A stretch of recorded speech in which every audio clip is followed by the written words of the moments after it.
Hello mga boss, madam. So, naada tayo feature karon nga 4x2 nga automatic transmission ngayon dahil mo na ito ang unit karon mga boss. So, model niya ito ang chrome, no? For additional na ito ang chrome. So, dagdag toge din sa ito ang unit. And then, naka brand new tires po na ito ang unit karon. And then, i-convert into single tire ang ito ang unit. Ano siya? So, originally, double tire din na siya.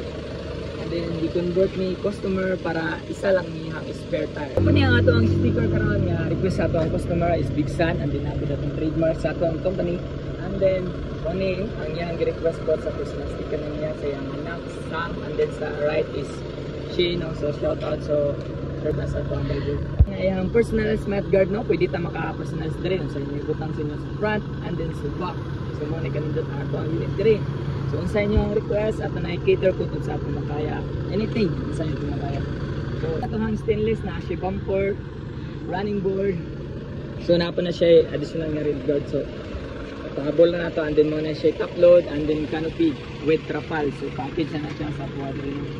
So, ito eksakto ang unit.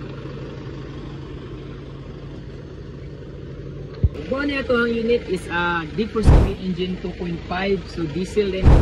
And then automatic transmission. O napo tayo freebie dire nga cross trends and jack. O grabe ka spacious dire as look. Tanawa ninyo nga grabe ka looks. Ang guwapings kita dire nga maglingkod. Luag kaayo. Ang double cab is 6 person dai ang musulod ani, tulo sa front, tulo sa back. Depende ra pud na sa magsakay sa kadakon. Unit karon.